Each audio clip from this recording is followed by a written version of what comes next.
guys, Mark here again at welcome ulit sa channel natin. If bago kayo sa channel natin at hindi pa kayo nakasubscribe at mahilig kayo sa mga DIY, travel at kung ano-ano pa, please feel free to hit that subscribe button and yung notification bell para ma-update po kayo tuwing mag-upload po tayo ng mga bagong videos.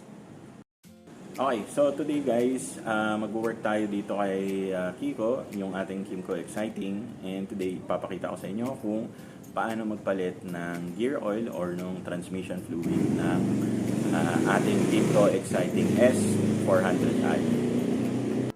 Okay, simple lang to, sobrang dali lang gawin guys. Ang kailangan nyo lang is size 12mm na wrench, tapos yung gear oil, kailangan nyo na dalawang tube ng gear oil. So, ang gagamitin ko today is etong RS8 na racing scooter gear oil, which is multi-grade na gear oil, SAE 80 W90. Tapos, basahan and yung inyong lagayan ng drain pan. So yung in my case itong plastic cups para na rin makita natin yung status ng ating gear oil after 1,100 kilometers. So 1,100 kilometers na natakbo ng ating KYMCO Exciting. Okay, so una yung gagawin guys is hanapin nyo yung drain bolt, which is ito. So ito yung drain bolt ng ating gear oil, yan. At ito yung oil filler na bolt. So, i-drain muna natin siya dito. Okay. So guys, i-ready nyo lang yung oil filler na drain pan. Okay. So, luwagan muna natin yung ating drain bolt.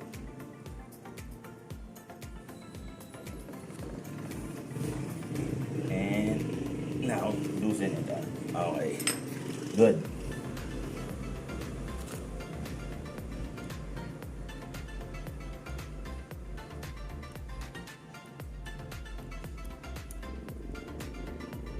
Okay. Tapos, luwagan nyo na rin yung oil filler na bolt.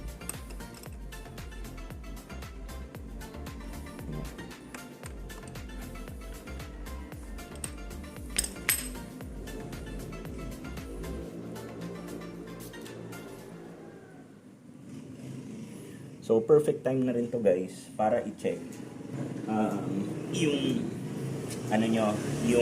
langis, kasi para malaman kung nahaluan ba siya ng tubig. So, while nagde-drain yan, nililinisan ko yung ating mga bolts.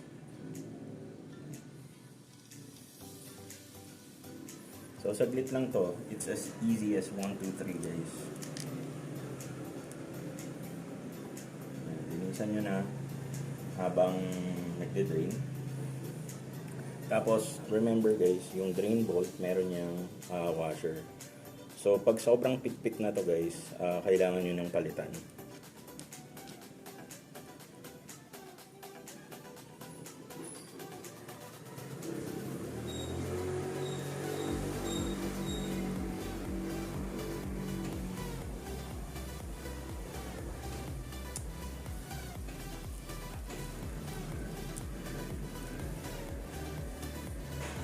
So, hintayin lang natin na maubos yan guys. Alright. So guys, saktong-sakto nilagay nating drain pan. And upon inspection guys, wala naman siyang halong tubig. So, paano nyo ba malalaman guys na nahaluan siya ng tubig? So, yung kulay niya guys is kulay kape na nahaluan ng gatas. So, first thing to do guys is ibalik nyo na yung drain bolt. Ayan. So, pag ibabalik nyo yung drain bolt guys, ang torque specs kasi nyan is around 6 foot-pounds of torque. So, yung torque wrench ko kasi pang kotse. So, wala siyang option ng 6 foot-pounds. So, we would just estimate yung torque specs na. Ayan. So gagamit ako guys ng brake cleaner. Ayan, para malinis guys yung part ng drain bolt. Ayan. Saka para na rin madaling makita guys pagka may leak, di ba? Okay. Good. Now, kunin na natin yung ating gear oil. Which is eto. Yan. RS8 racing oil, gear oil. Yan. So pag gagawin nyo to guys, make sure na naka-level guys yung surface na paglalagyan nyo. So ang capacity guys nung ating gear oil is 0.20 liters, so roughly mga 200 ml.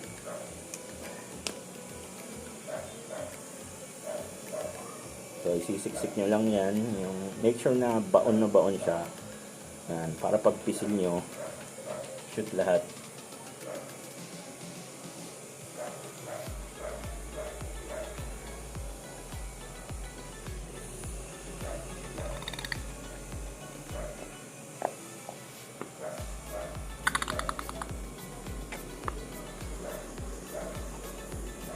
Meron pa to.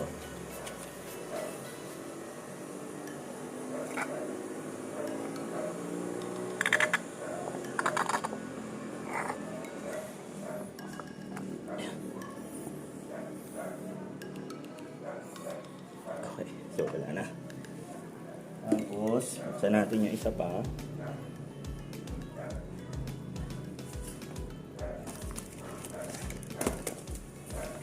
Check ulit. Then, buksan natin.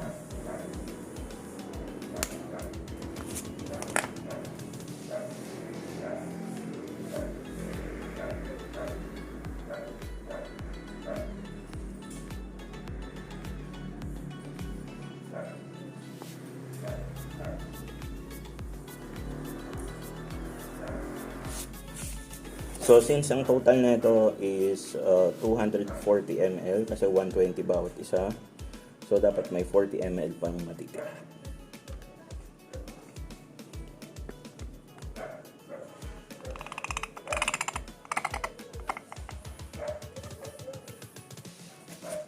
So, meron pa. Okay, so this time guys, time to close the oil filler bolt. So, same torque specs din guys, 6 foot-pounds of torque.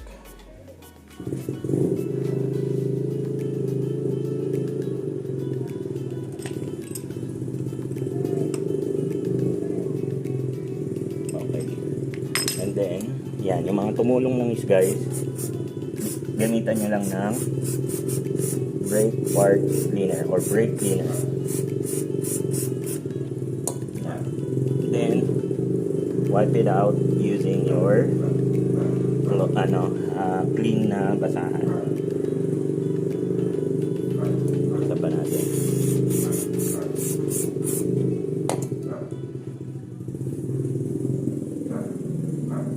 Okay, so ganun lang kadali guys. Okay guys, so after replacing yung gear oil, kailangan natin gawin is to start yung ating motor.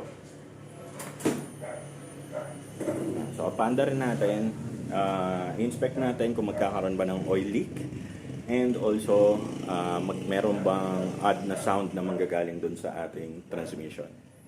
So, start natin guys. Side stand pa pala.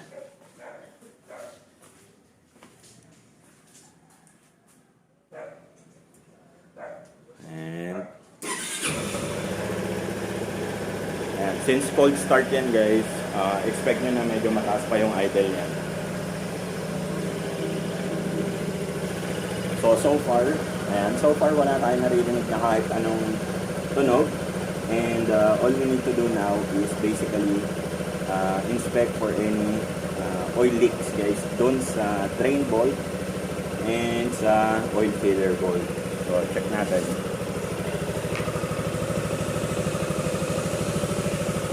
Okay, so very good. Wala tayong nakikitang oil leaks.